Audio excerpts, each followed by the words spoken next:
नमस्कार दोस्तों, स्वागत है आपके अपने YouTube channel Harendra education point में। हम बात करते हैं जो अंकित सर की येलो बुक है वो हमने स्टार्ट कर दी। कल आपको एक वीडियो दे चुके हैं। उम्मीद करते हैं वीडियो आपको पसंद आई हो, तो वीडियो को ज़्यादा से ज़्यादा अपने दोस्तों के साथ शेयर करें और ऐसे ही आपको अब कंटिन्यू डेली 1 बाय 1 वीडियो मिलती रहेंगी। तो उम्मीद करते हैं वीडियो पसंद आई होगी। और जो आने वाले आपके यूपी पुलिस है जो 37,000 की सुनने में आ रही है, उसके लिए काफ़ी इंपॉर्टेंट बुक होने वाली है। और आप ऐसे करिए, आप नोटबुक पेन रखिए, जब मैं वीडियो स्टार्ट करूं तो अब जो मैं नोट बताता रहा हूँ आप वो कॉपी में नोट करते रहिए। काफ़ी बेस्ट बुक है ये और सभी परीक्षाओं के लिए इंपॉर्टेंट होने वाली है। तो बने रहिए। फिर हमारे करते वीडियो को स्टार्ट। चैप्टर 3 आज जो धर्मों के उदय के बारे में बात करते हैं, बौद्ध धर्म और जैन धर्म के बारे में। तो बने रहिए, फिर करते वीडियो स्टार्ट। तो बात करते हैं जैन धर्म के बारे में। देखते हैं कि जैन धर्म के संस्थापक तथा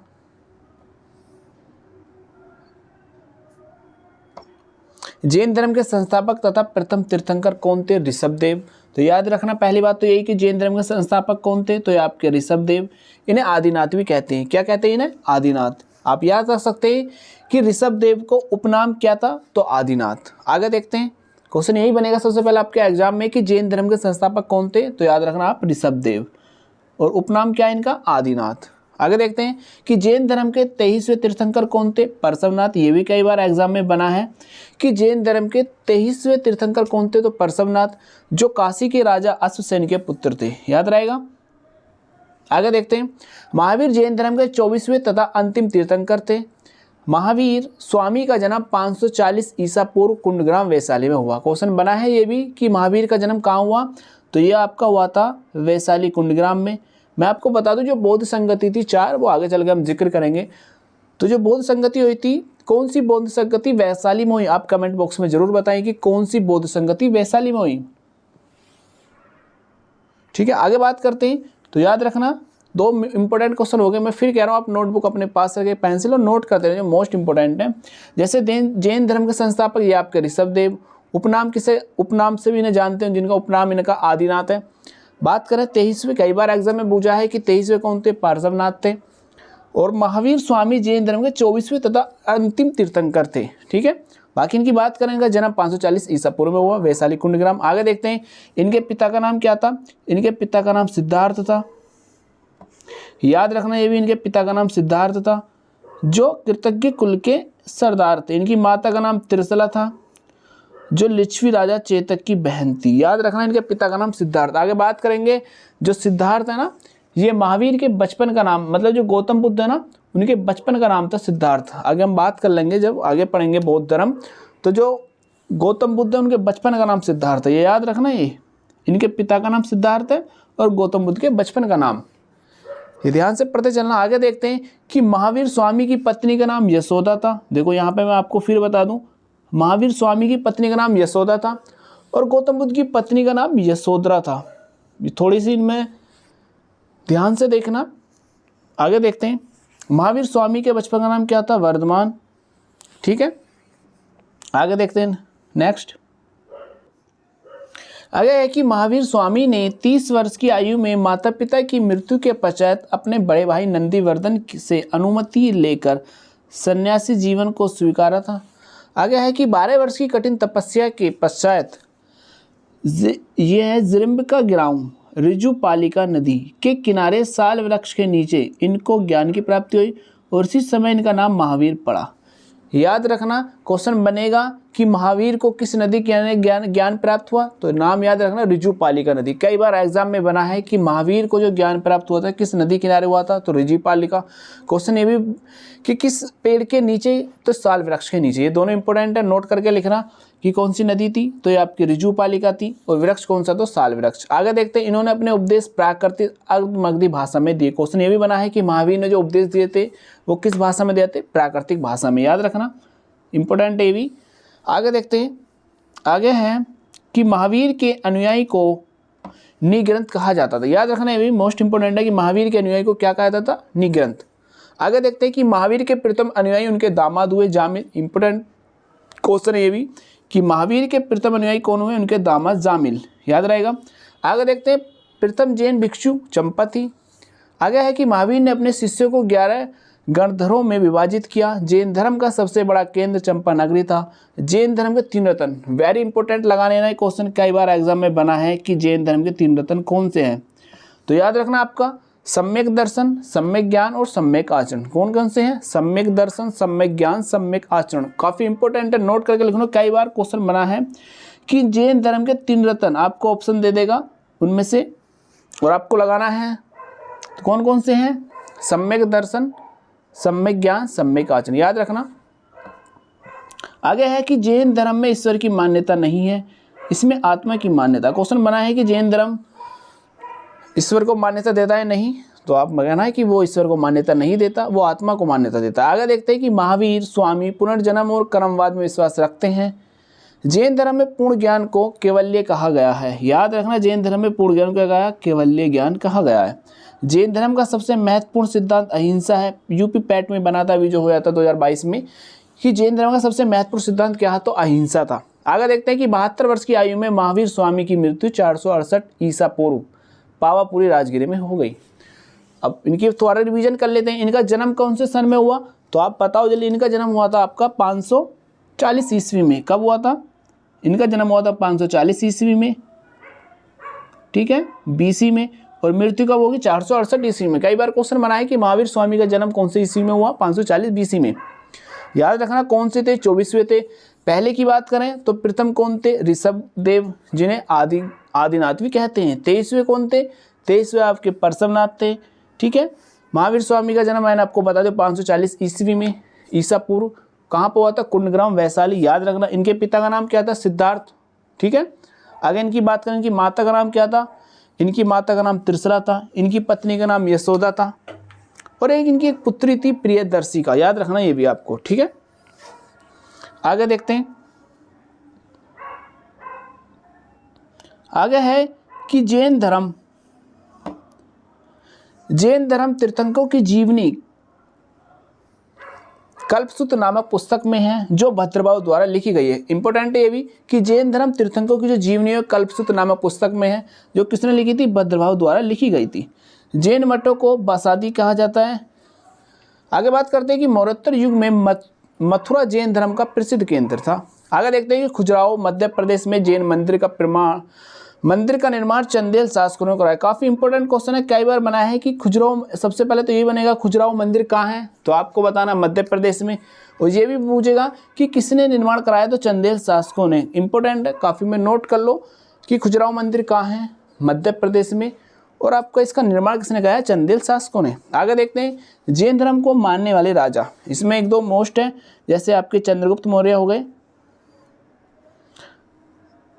आगे देखते हैं कि जैन धर्म को मानने वाले राजा, इसमें आपके उदयीन है, वंद राजा है, चंद्रगुप्त मौर्य इंपॉर्टेंट है, खारवेल है, अमोघ वर्ष है, और चंदेल शासक है। आगे देखते हैं कि जैन धर्म ने अपने आध्यात्मिक विचारों के संकेत दर्शन से प्राप्त किया। बात करते हैं जैन संगति। इंपॉर्टेंट है, लेकिन बौद्ध संगति ज़्यादा इंपॉर्टेंट है। याद रखना ये भी कि प्रथम जैन संगति 300 ईसा पूर्व में पाटलिपुत्र में हुई, और उसके अध्यक्ष थे स्थूलभद्र। याद रखना कि पहली जो जैन संगति हुई थी वो हुई थी 300 ईसा पूर्व में पाटलिपुत्र। उसके अध्यक्ष कौन से? स्थूलभद्र। आगे देखते हैं द्वितीय की बात करते हैं। और द्वितीय जैन संगति जो हुई थी ये हुई थी वल्लभी गुजरात, और उसके अध्यक्ष कौन थे? क्षमा श्रवण। कौन सी? पहली की बात करें 300 ईसा पूर्व में पाटलिपुत्र में हुई, उसके अध्यक्ष कौन थे? स्थूलभद्र। द्वितीय की बात करें तो छठी शताब्दी में कहाँ हुई? वल्लभी गुजरात, उसके अध्यक्ष कौन थे? क्षमा श्रवण। आगे देखते हैं उसके बाद जो जैन धर्म था आपका 2 भागों में बट गया। कौन कौन सा? एक श्वेतंबर, एक दिगंबर। श्वेतंबर जो श्वेत वस्त्र धारण करते हैं, मतलब सफ़ेद वस्त्र धारण करते हैं। दिगंबर जो नग्न अवस्था में रहते हैं। श्वेतंबर स्थूलभद्र के शिष्य थे, और दिगंबर भद्रबाहु के। देखो याद रखने वाली, कैसे याद रखोगे आप? श्वेतंबर, देखो श्वेतंबर स्यारा और स्थूल में भी स्यारा, ठीक है। तो याद रखना जो श्वेतंबर पूजे तो स्थूलभद्र के शिष्य थे, मतलब जो श्वेतंबर थे, मतलब जो सफ़ेद वस्त्र धारण करते थे वे तो है स्थूलभद्र के शिष्य, और जो दिगंबर थे वो भद्रबाहु के, ठीक है। नोट करते चलना, मैं आगे चल के इनका रिवीजन करेंगे लास्ट वीडियो में, जब पूरी हो जाएगी इसके बाद पूरे चैप्टर का इनका रिवीजन करेंगे। आगे देखते हैं, बात करते हैं बौद्ध धर्म। अब बौद्ध धर्म से पहले थोड़ा रिवीजन कर लेते हैं जैन धर्म का। दोबारा एक बार और नोट करते हैं, मेरे साथ रिवीजन करते हैं। जैन धर्म के संस्थापक कौन है? ऋषभ देव। उपनाम क्या? आदिनाथ। जैन धर्म के 23वें तीर्थंकर कौन थे? पार्श्वनाथ। आगे देखते हैं महावीर कौन से थे, कौन से नंबर के थे, क्वेश्चन बनेगा महावीर कौन से, महावीर स्वामी कौन से नंबर के, तो आपको याद रखना 24वें नंबर के। उनका जन्म कब हुआ, 540 ईसा पूर्व में। कहाँ पर हुआ, वैशाली में। इनके पिता का नाम क्या था, सिद्धार्थ था। माता का नाम क्या था, त्रिशला। उनकी पत्नी का नाम क्या था, यशोदा। उनकी पुत्री का नाम प्रियदर्शिका। ठीक है, आगे देखते हैं, थोड़ा बहुत और थोड़ा रिवीजन कर लेते हैं। उन्हें किस नदी के किनारे ज्ञान प्राप्त हुआ, ऋजुपालिका नदी। किस वृक्ष के नीचे हुआ, साल वृक्ष। जो मैं सगले ये बात बता रहा हूँ, नोट करते चलना, काफ़ी इंपॉर्टेंट है, बातों को रिवीजन करते ना। कुछ उपदेश में इन्होंने क्वेश्चन बनेगा ये भी कि किस उपदेश में इन्होंने मतलब अपने जो उपदेश देते किस भाषा में देते, प्राकृतिक भाषा में। बाकी जो दो भागों में ये बट गए थे, एक श्वेतंबर एक दिगंबर। मैंने बताया था श्वेतंबर जो सहसे श्वेतंबर सहसे स्थूल, तो स्थूल भद्र हो गया और दिगंबर हो गया भद्रबाहु। ठीक है, बात करते हैं आगे अब बौद्ध धर्म की। इंपॉर्टेंट है, यहाँ से भी क्वेश्चन बनते हैं हर एग्जाम में बौद्ध धर्म से, तो ध्यान से पढ़ते रहिएगा। बौद्ध धर्म के संस्थापक की बात करें तो गौतम बुद्ध है, जो एशिया की ज्योति या लाइट ऑफ एशिया कहा जाता है। कई बार क्वेश्चन बनाए कि लाइट ऑफ एशिया किसे कहते हैं, तो गौतम बुद्ध को। याद रखना आप कि लाइट ऑफ एशिया किसे कहते हैं, गौतम बुद्ध को। इंपॉर्टेंट है ये भी। इनका जन्म कब हुआ, 563 ईसा पूर्व में। कहाँ, कपिलवस्तु के लुम्बिनी नगर स्थान पर। ये भी क्वेश्चन बनाया कि गौतम बुद्ध का जन्म कहाँ हुआ, तो ये हुआ आपका लुम्बिनी में। इनके पिता का नाम क्या है, शुद्धोधन है, जो शाक्य गण के मुखिया थे। इनकी माता का नाम माया देवी है। इनकी मृत्यु के जन्म के 7वें दिन ही इनकी मृत्यु इनकी माता की, ऐसा मानो कि इनके जन्म के बाद इनकी माता की मृत्यु होगी। उनका लालन पालन की मौसी, जिनका नाम था प्रजापति गौतमी, याद रहेगा। इनकी जो मौसी है प्रजापति गौतमी ने इनका लालन पालन करा, इनकी मौसी थी। इनके जन्म के 7 दिन बाद इनकी माता देहांत हो गया था, और इनका जो लालन पालन है वो प्रजापति गौतमी ने, इनकी जो मौसी थी, उन्होंने करा था। गौतम बुद्ध के बचपन का नाम क्या था, सिद्धार्थ। और मैंने जब आपको बताया था सिद्धार्थ कौन थे, बताओ जल्दी। सिद्धार्थ थे जो उनके पिता थे, किनके, महावीर स्वामी के पिता का नाम क्या था, सिद्धार्थ। और उनके बचपन का नाम सिद्धार्थ था, याद रहेगा। देखो इनसे रिलेटेड करके चलो, मैं दोबारा रिवीजन करा दूं। जो महावीर हैं, महावीर स्वामी के पिता का नाम क्या था, सिद्धार्थ था। और इनके बचपन का नाम सिद्धार्थ, याद रहेगा। इनका विवाह किससे हुआ, इनका विवाह 16 वर्ष की अवस्था में यशोधरा से हुआ। और इनका विवाह, देखो यहाँ पर याद रखने वाली बात है, इनके बचपन का नाम सिद्धार्थ है, उनके पापा का नाम सिद्धार्थ था महावीर स्वामी के। और महावीर स्वामी की पत्नी का नाम क्या था, यशोदा था। और गौतम बुद्ध की पत्नी का नाम क्या था, यशोधरा। ठीक है, दोनों एक साथ याद करके चलना ध्यान से। उनके पुत्र का नाम क्या है, इनके पुत्र का नाम राहुल है। आगे देखते हैं, जब से कपिलवस्तु की सैर पर निकले तो उन्होंने जब ये अपने गौतम बुद्ध अपने घर से निकले तो उन्होंने देखा, सबसे पहले उन्हें बूढ़ा व्यक्ति मिला, फिर बीमार व्यक्ति, फिर सब तथा फिर सन्यासी। अब उनके मन में एक विचलित होगी। अब उन्होंने देखा, आगे सिद्धार्थ ने संसार की समस्याओं से परेशान होकर 29 वर्ष की आयु में घर त्याग दिया, और इसे बौद्ध धर्म में महाविनिष्क्रमण कहा जाता है। क्वेश्चन वेरी इंपॉर्टेंट है कि घर त्याग की घटना को क्या कहते हैं, तो ये कहा जाते हैं महाविनिष्क्रमण। इंपॉर्टेंट लिखने ना ये भी, कि बौद्ध धर्म में गृह त्याग की घटना को क्या कहते हैं, तो महाविनिष्क्रमण। ठीक है, आगे देखते हैं। 7 वर्ष तक ज्ञान की खोज में इधर उधर भटकते रहे। बाद में सर्वप्रथम वैशाली के समीप अलार कलाम, जो इनके गुरु थे, और उदक रामपुत्र नामक 2 गुरुओं के शिष्य शिक्षा ली। अलार कलाम सांख्य के संप्रदाय के अनुयायी थे। 6 वर्ष की कठिन तपस्या के पश्चात इनको वैशाख पूर्णिमा की रात निरंजना फाल्गु या पुनपु नदी के किनारे पीपल वृक्ष के नीचे, एक सेकंड,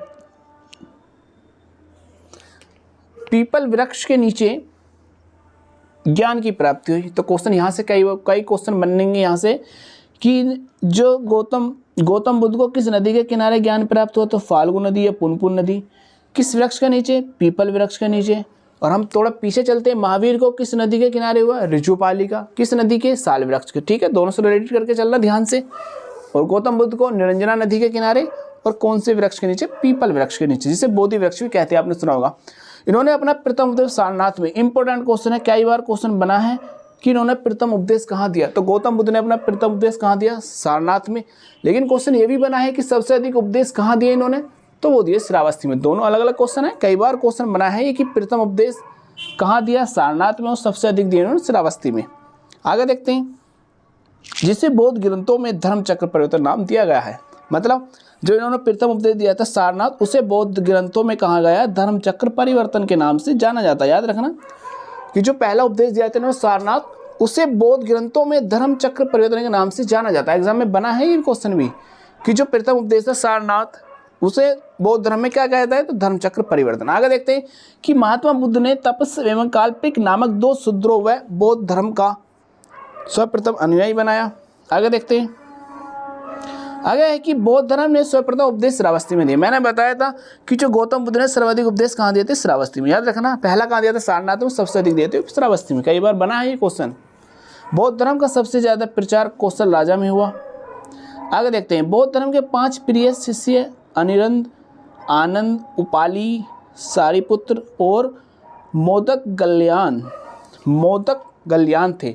बुद्ध के प्रसिद्ध अनुयायी शासक बिंबिसार, प्रसेनजीत तथा उदयन थे। याद रखना, ये बौद्ध धर्म के प्रसिद्ध अनुयायी कौन थे, बिंबिसार थे, और ये कौन था, उदयन। बिंबिसार ये मैं आपको बताएंगे जब कभी पढ़ेंगे, जब हम प्राचीन, तो ये हर्यक वंश के संस्थापक थे बिंबिसार। आगे देखते हैं, बुद्ध अपना प्रचार करते हुए मल्लों की राजधानी पावा पहुंचे, जहां वे एक लुहार की आम्र वाटिका में ठहरे और उसने बुद्ध को खाने के लिए कुछ दिया। उससे उन्हें रक्तिसार हुआ, मतलब खून की उल्टी हुई, और उससे वो थोड़ा बीमार, भयानक पीड़ा उत्पन्न हुई। फिर उनका कुशीनगर 483 ईसा पूर्व में 80 वर्ष की अवस्था में उन्होंने शरीर को त्याग दिया, और इसे बौद्ध ग्रंथों में महावीर परिनिर्वाण दिवस कहा जाता है। आपने सुना होगा, काफ़ी इंपॉर्टेंट क्वेश्चन है ये 2-3 याद रख लेना अब, कि महावीर गौतम बुद्ध का जन्म कब हुआ, थोड़ा रिवीजन करा दो तो 563 ईसा पूर्व में। अब इनकी मृत्यु कब हो रही है, 463 ईसा पूर्व में। इनका जन्म कहाँ पर हुआ, आपको बता दूं, लुम्बिनी में, और इनकी मृत्यु कहाँ हुई है, कुशीनगर में। तो क्वेश्चन ये भी बना है कई बार कि जो क्वेश्चन बना है कि जब गौतम बुद्ध की मृत्यु हुई है, उसे बौद्ध ग्रंथों में क्या कहा जाता है, तो महापरिनिर्वाण था। ठीक है। बौद्ध धर्म के 3 रत्न, देखो इंपॉर्टेंट क्वेश्चन है। जैन धर्म के 3 रत्न मैंने आपको बताए थे, जरा रिवीजन कर लूँ, कौन कौन से थे, दर्शन, ज्ञान, आचरण। कौन से थे, दर्शन, ज्ञान, आचरण। एक बार दोबारा बता दूं, सम्यक दर्शन, सम्यक ज्ञान, सम्यक आचरण। इंपॉर्टेंट है जैन धर्म के व बौद्ध धर्म के। बौद्ध धर्म के 3 रत्न कौन से, बौद्ध धर्म के 3 रत्न है, बुद्धम संघ। याद रखना तीनों, बुद्धम संघ। और उनका कौन से थे, जैन धर्म में साम्यक्य दर्शन, साम्यक्य ज्ञान, साम्यक्य आचरण। ठीक है। बौद्ध भिक्षुओं के निवास स्थान को विहार और पूजा स्थल को चैत्य कहा जाता था। आगे देखते हैं,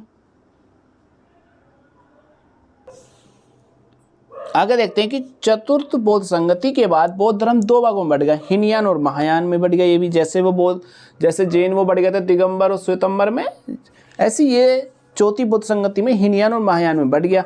महात्मा बुद्ध के ज्ञान प्राप्ति को बौद्ध धर्म में संबोधि कहा जाता है। बौद्ध साहित्य के 3 पिटक है इसके, ये भी याद रखने वाली। एक तो 3 रत्न हो गए, कौन कौन से हो गए, बुद्धम संघ, और इसके 3 त्रिपिटक है। इसमें कौन से, सूत्र पिटक, विनय पिटक, अभिधम पिटक। याद रखना, बौद्ध धर्म के 3 रत्न वो भी इंपॉर्टेंट है, बुद्धम संघ, और इसके 3 पिटक हैं, ये भी इंपॉर्टेंट है, सूत्र पिटक, विनय पिटक, अभिधम पिटक। याद रखना, मोस्ट इंपॉर्टेंट है ये भी। अपने प्रिय शिष्य आनंद के आग्रह पर बुद्ध ने वैशाली संघ में स्त्रियों के प्रवेश की अनुमति दी। उन्होंने जो शिष्य थे आनंद के कहने पर इन्होंने महिलाओं को भी इसमें शामिल कर लिया। आगे देखते हैं, आगे है आजीवक संप्रदाय की स्थापना माखिल पुत्र गोसाल ने की थी। यह भी इंपॉर्टेंट है कि आजीवन संप्रदाय की स्थापना किसने करी थी। यह संप्रदाय बुद्ध के समकालीन था। बौद्ध धर्म की पवित्र दिशा दक्षिण थी। इंपॉर्टेंट है भी, याद रखना, बौद्ध धर्म की पवित्र दिशा कौन सी थी, दक्षिण थी। बौद्ध धर्म का प्रचार पाली भाषा में किया गया, देखो ये भी था। और जैन का किस में था, प्राकृतिक में। दोनों याद रखना, जैन का किस में था, प्राकृतिक में, और बौद्ध का कौन सा था, पाली भाषा में। बुद्ध ग्रंथों को संस्कृत का प्रयोग अभिधम पिटक से प्रारंभ हुआ। बुद्ध धर्म के अनुसार इच्छा कष्ट कणों का कारण है। आगे देखते हैं, निवारण बौद्ध धर्म का परम लक्ष्य था, जिसका अर्थ है दीपक का बुझ जाना था, जीवन मरण का चक्र से मुक्त हो जाना। आगे देखते हैं कि बुद्ध अनात्मकवादी थे पर पुनर्जन्म पर विश्वास करते थे। कालांतर में महायान संप्रदाय के 2 भागों में बढ़ गया, शून्यवाद और विज्ञानवाद। शून्यवाद के प्रवर्तक कौन थे, नागार्जुन थे, याद रखना ये। और ज्ञानवाद के प्रवर्तक थे मैत्रेयनाथ। आगे देखते हैं, महात्मा बुद्ध ने सर्वप्रथम उर्वेला में तपस्या की। एक सेकंड, आगे देखते हैं कि सूत्र पिटक को प्रारंभिक बौद्ध धर्म का इंसाइक्लोपीडिया कहा जाता है। बौद्ध धर्म के पूर्व जन्म की कथाएं, जातक कथाएं सूत्र पिटक में वर्णित हैं। तो क्वेश्चन बना है ये भी कि बौद्ध धर्म के पूर्व जन्म की कथाएं।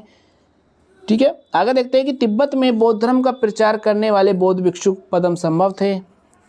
आगे देखते हैं कि नालंदा तथा विक्रम विश्वविद्यालय के बौद्ध धर्म की शिक्षा प्रदान केंद्र थे। मतलब नालंदा तथा विक्रम शिला विश्वविद्यालय बौद्ध धर्म के प्रधान केंद्र थे। अब मैं क्वेश्चन पूछ रहा हूँ कि नालंदा की स्थापना किसने करी थी, आप बताना। तो नालंदा की स्थापना करी थी कुमारगुप्त ने, और विक्रमशिला की किसने करी थी, धर्मपाल ने। इंपॉर्टेंट है, दोनों याद रखना ये कि नालंदा की स्थापना कुमारगुप्त ने और विक्रमशिला की किसने करी थी, ये करी थी आपकी धर्मपाल ने। याद रहेगा, ये किसने करी थी, धर्मपाल ने, और नालंदा की कुमारगुप्त ने। ठीक है, इंपॉर्टेंट क्वेश्चन है, कई बार एग्जाम में बना है कि नालंदा विश्वविद्यालय की स्थापना किसने कराई थी, कुमारगुप्त ने, और धर्मपाल की विक्रमशिला विश्वविद्यालय की धर्मपाल ने कराई थी। आगे देखते हैं, आगे है कि बुद्ध ने अपने धर्म मार्ग माध्यमिक प्रतिपदा का उपदेश दिया।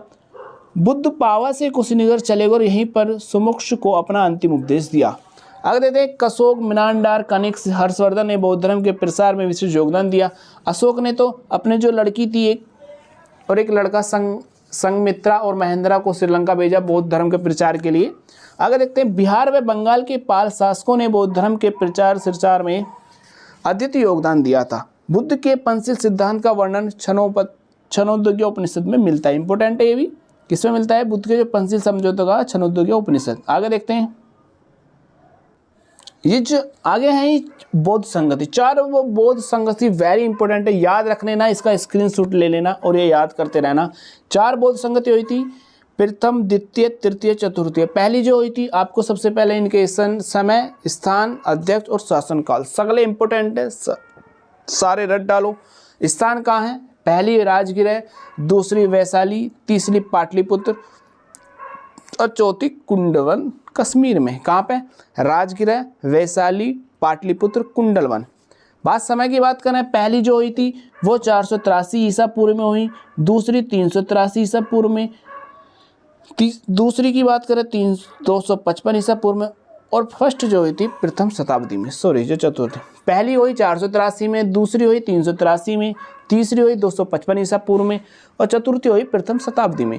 कहाँ पर हुई, पहली राजगृह, दूसरी वैशाली, तीसरी पाटलिपुत्र और चौथी कुंडलवन जम्मू कश्मीर। आगे अध्यक्ष की बात करें, पहली के अध्यक्ष कौन थे, महाकश्यप थे, दूसरी के अध्यक्ष साबाकामी थे, तीसरी के मोगलीपुत्र और चौथी के वासुमित्र।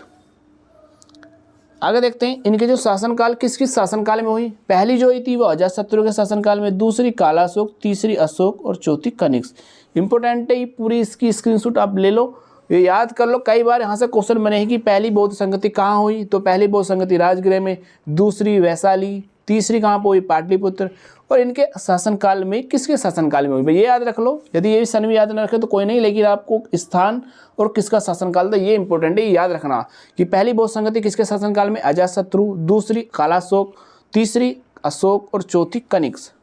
ठीक है, बाकी शैव धर्म में इसे कल पढ़ेंगे। उम्मीद करता हूँ आपको वीडियो पसंद आई हो, तो वीडियो को ज़्यादा से ज़्यादा शेयर करो अपने दोस्तों के साथ, और डेली अब आपको वीडियो मिलती रहेंगी। डेली आपको शाम को 7 बजे वीडियो अपलोड कर दिया करूँगा। उम्मीद करता हूँ वीडियो पसंद आई हो, तो वीडियो को ज़्यादा से ज़्यादा शेयर करो अपने दोस्तों के साथ, और डेली हमारे चैनल को। Thank you for watching.